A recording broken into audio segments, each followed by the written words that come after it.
हिंद, मैं हूं प्रीति और एक बार फिर आ गई हूं आपके लिए एंटरटेनमेंट का डोज लेकर। और आज मेरे पिटारे में क्या है? आज है सिंघम अगेन का रिव्यू। भाई अजय देवगन, अक्षय कुमार, रणवीर सिंह, दीपिका पादुकोण, करीना कपूर, टाइगर श्रॉफ, जैकी श्रॉफ, रवि किशन और अर्जुन कपूर के साथ रोहित शेट्टी ने जो खिचड़ी पकाई है उसका स्वाद कैसा है वो सब मैं आपको इसी वीडियो में बताने वाली हूँ। तो अगर आप भी इस फिल्म को देखने के बारे में सोच रहे हैं तो अंत तक इस वीडियो को देखें और फिर डिसाइड करें, क्योंकि भाई आप अपना पैसा और वक्त कहाँ खर्च करने वाले हैं ये तो आपको पता ही होना चाहिए। तो शुरू करते हैं। फिल्म की शुरुआत होती है असहनीय बैकग्राउंड म्यूजिक के साथ, या यूं कहूं कि रोहित शेट्टी ने थिएटर वालों को स्पेशली कहा होगा कि जोर जोर से सिंघम गाथा बजाते रहिएगा। यही वजह है कि शुरुआत के 10 मिनट आपको सिर्फ सिंघम एंथम ही सुनाई पड़ता है, खासतौर से जब जब स्क्रीन पर अजय देवगन दिखाई पड़ते हैं तब।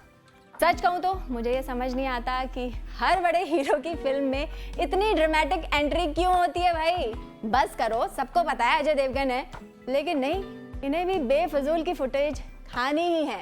इतना फोकस कहानी पर लेना था ना, लेकिन नहीं। रोहित शेट्टी की कहानियों में एक इमोशनल एंगल जरूर होता है। उन्हें लगता है कि ऑडियंस को इमोशनल करके आसानी से बेवकूफ बनाया जा सकता है, लेकिन अब जनता स्मार्ट हो गई है। यही वजह है कि चाहे टाइगर श्रॉफ यानी सत्या की कहानी हो या फिर शक्ति शेट्टी की, दोनों में ही दम नहीं है। हाँ, मगर रोहित शेट्टी ने जिस तरह से डायरेक्शन किया है वो जरूर कमाल का है। उन्होंने हर स्टार को अच्छी खासी फुटेज दी है, यानी ईगो की कोई प्रॉब्लम नहीं रही होगी।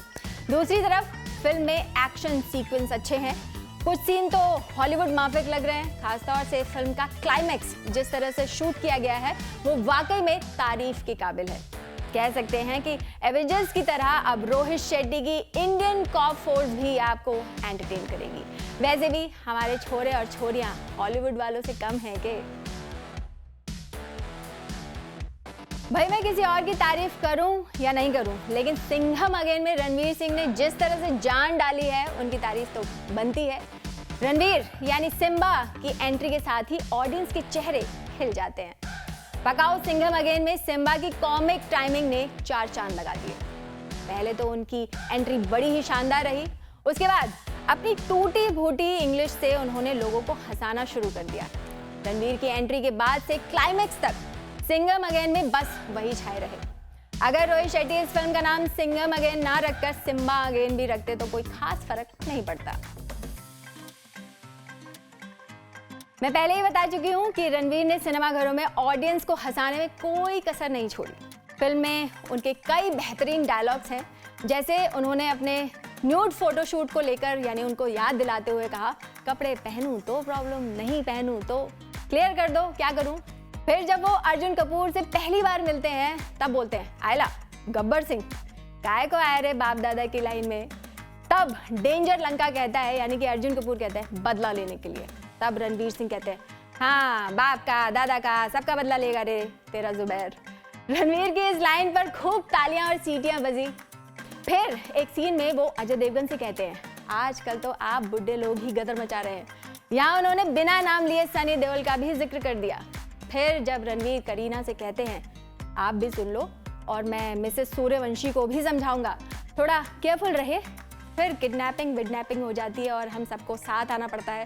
सबकी डेट्स एक साथ मिलने में प्रॉब्लम होती है ना। इसके अलावा जब उन्हें गुंडे श्रीलंका लेकर जाते हैं और सिम्बा का चेहरा ढक देते हैं, तब रणवीर कहते हैं, फर्स्ट टाइम श्रीलंका आया, सीनरी तो देखने दे। कुल मिलाकर रणवीर सिंह की फिल्म में इतनी जितनी भी तारीफ की जाए कम है। वैसे सिंघम अगेन में ऐसा कुछ नहीं था जिसे पहले से भांपा ना जा सकता हो। एक सीन के बाद दूसरा सीन क्या होगा पता चल जाता है। वहीं पुलिस वालों और कश्मीर के आतंकियों के बीच लुका छुपी वाला पुराना मसला इस फिल्म में भी चल रहा है। जैकी श्रॉफ अपने साथियों और बेटे की मौत का बदला लेने के लिए अपने पोते यानी अर्जुन कपूर यानी जुबैर हफीज को तैयार करते हैं, जिसे जुर्म की दुनिया में डेंजर लंका कहा जाता है। भाई डेंजर लंका भी बदला लेने के लिए कतई बावला हो रहा था। लोगों को तो ऐसे काटता है जैसे मच्छी बाजार में मछलियां कटती हैं। बीच बीच में हंसी दिलाने के लिए ऐसे ऐसे पीजेस डाले गए हैं जिन पर हंसी नहीं आती, जैसे डैड गोट है। मतलब पूछने पर करीना कपूर कहती हैं ग्रेटेस्ट ऑफ ऑल टाइम। आपको हंसी आई हो तो हंस लीजिएगा। हाँ, कुछ सीटी मार मोमेंट जरूर थे, खासतौर से सेकेंड हाफ में, वो भी रणवीर सिंह की एंट्री के बाद। रणवीर सिंह से अजय देवगन का मिलन सच में कुछ ऐसा था कि जैसे मानो राम जी हनुमान जी से मिल रहे हैं। इससे याद आया कि रोहित शेट्टी ने सिंघम अगेन का कॉन्सेप्ट ही रामायण रखा है। वैसे ट्रेलर के बाद से ही क्लियर हो गया था, हर कैरेक्टर रामायण के किसी ना किसी किरदार को रिप्रेजेंट कर रहा था। जैसे अजय देवगन राम जी को, करीना सीता माँ को, रणवीर सिंह हनुमान जी को, टाइगर श्रॉफ लक्ष्मण और अर्जुन कपूर रावण को।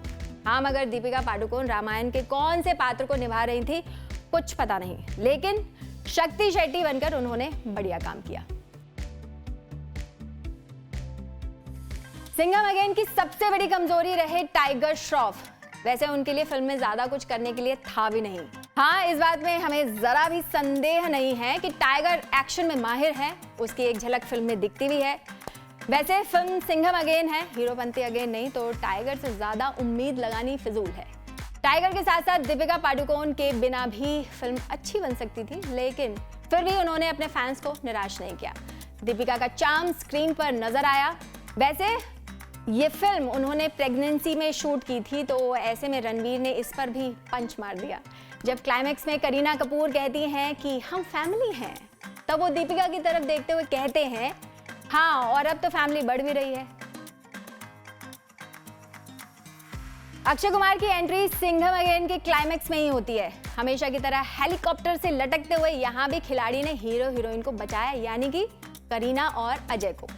उन्होंने कुछ ही मिनटों में अपनी प्रेजेंस शो भी कर दी। अक्षय कुमार की शानदार कॉमेडी करते हैं, ये हम सभी जानते हैं। उन्होंने सिंघम अगेन में भी करने की कोशिश की। लास्ट सीन में जब अक्षय और अजय की बंदूक की गोलियां खत्म हो जाती हैं, तो दोनों सिम्बा यानी कि रणवीर सिंह से गन मांगते हैं।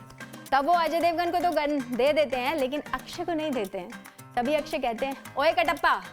तब सिम्बा कहता है मैं कटप्पा नहीं सिम्बा हूँ। अक्षय मालूम है तू धोखा दिया इसलिए बोला। जाते जाते रोहित शेट्टी टाइगर श्रॉफ को भी एक जोक पकड़ा देते हैं। वो अक्षय से कहते हैं आपको भूलने की बीमारी है ना सूर्यवंशी। अरे ऐसा नहीं है टट्या, सत्या। यानी टाइगर बोलते हैं ये टट्या नहीं सत्या है। फिल्म में कुछ सीन तो ऐसे हैं जिनका कोई सिर पैर नहीं है। जैसे दीपिका पादुकोण एक सीन में हेलीकॉप्टर से भी ऊंची कार उड़ा देती हैं, लेकिन ये रोहित शेट्टी की फिल्म है, कुछ भी पॉसिबल है। थके हुए डायलॉग जैसे ये नए जमाने का कश्मीर है, पत्थर मारना ओल्ड फैशन हो चुका है। पूरी फिल्म का इरिटेटिंग साउंड वाकई में इरिटेट करता है। और हाँ, अगर आपको भी सिचुएशनशिप का मतलब नहीं पता है तो ये फिल्म जरूर देखिए, क्योंकि बहुत अच्छे से इसे समझाया गया है।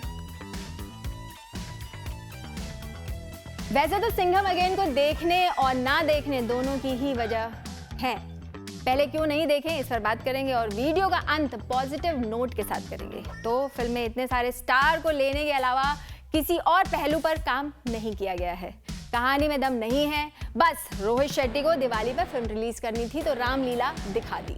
फिल्म में सिर्फ सिंघम एंथम चलता है, टुकड़ों टुकड़ों में हनुमान चालीसा सुनाई देती है, बाकी और कोई गाना नहीं है। वहीं उड़न खटोला सी उड़ती गाड़ियां, मतलब रोहित शेट्टी ने अपने स्टाइल को पकड़ कर रखा। अब बात करते हैं इस फिल्म को क्यों देखें।